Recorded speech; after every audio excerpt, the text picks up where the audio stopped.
Okay, so buying or selling a home is pretty stressful. And I'm going to be the first to tell you that doing both at the same time, that is like a whole nother level of complexity and strain. But so here's the good news. Buying and selling don't really have to feel like opposites. In fact, what we can learn from one side of the transaction can actually make you smarter on the other one.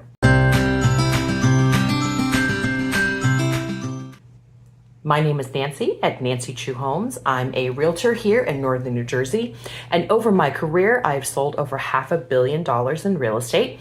And here is what our experience teaches us, especially if you're buying and selling. So now at Nancy Chu Homes, we have guided like thousands of clients through both sides of the process, buying and selling, and sometimes simultaneously. And the patterns that emerge, they're pretty straightforward. So whether you're upgrading, downsizing, relocating, or, whatever it is that you need to do, there are major advantages to working with a team that understands how both sides of the market work today, especially in New Jersey, which right now is still a very, very competitive market, okay? So today I'm going to go over 4 things that really, really matter. Number 1, buyers win when they think like sellers. So in a competitive market, like here in New Jersey, buyers get discouraged. You see this all the time. You hear people say things like, I've put in 7 offers and I can't win a thing. Okay, so they go out, they get rejected, they come back, and every time they're just like so run down. But here's the thing. Sellers choose the best offer for them. It doesn't necessarily have to be the highest financial offer. Very oftentimes it is, but often they choose the one that for them presents the least amount of risk.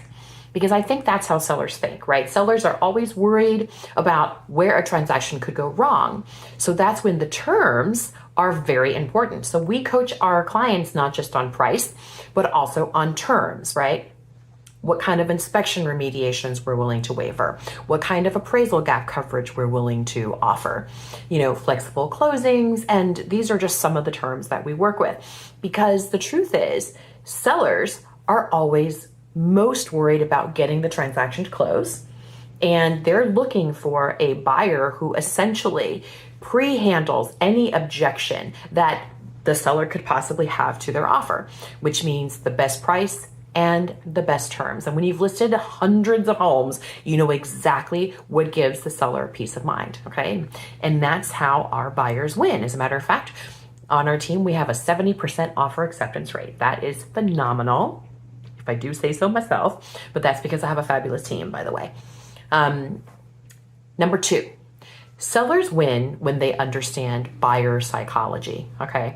I've seen this a lot, and I do think that sometimes it falls along generational lines and some other things where, I've seen sellers say things like, well, these guys, actually, I had a situation this year where a young man who was putting an offer on a property, the seller came back and said, this young man is not putting enough money down. He clearly cannot afford this property. Okay, so let's talk a little bit about that buyer psychology and why sellers should consider this.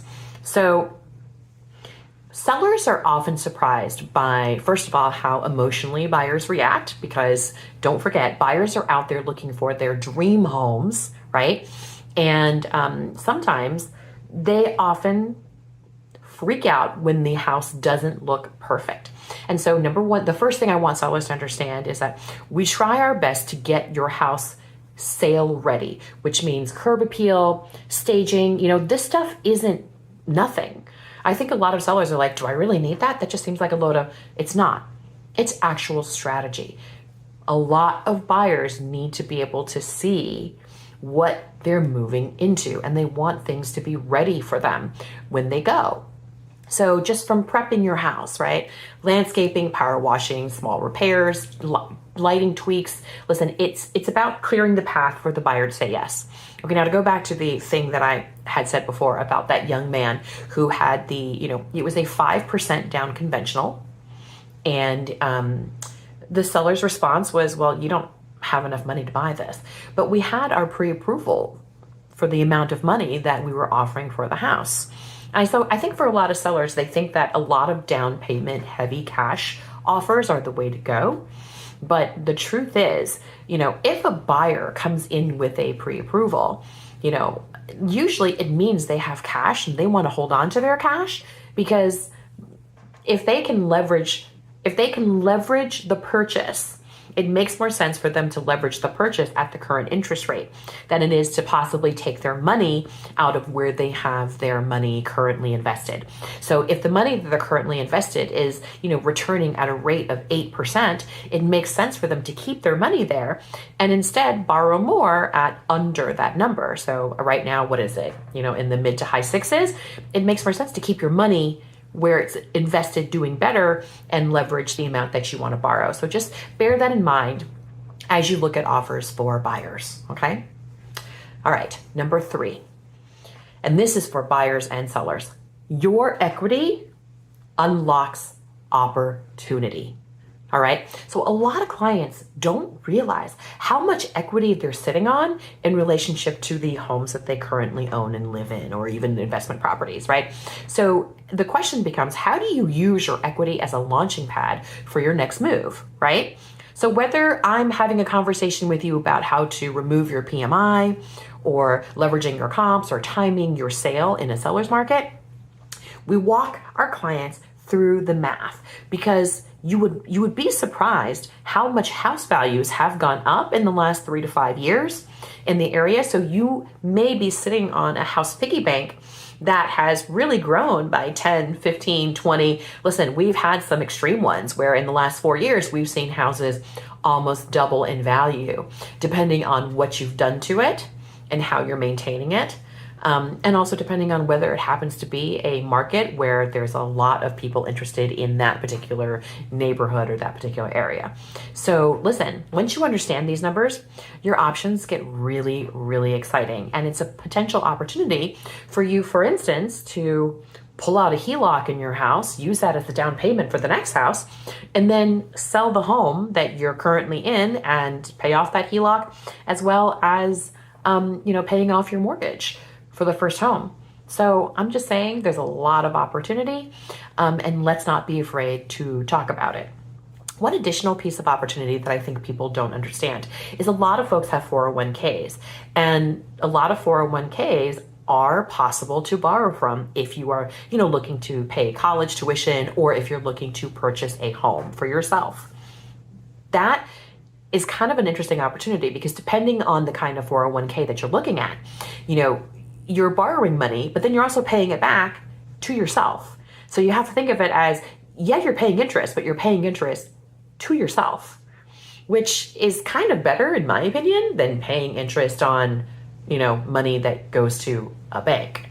So in other words, there's a lot of different strategies to unlock your equity and to unlock the money that you have currently saved. So just thought I'd put that out there. All right, number 4, and this is the last piece of information that I want to talk about in relationship to if you're looking to buy and sell potentially at the same time.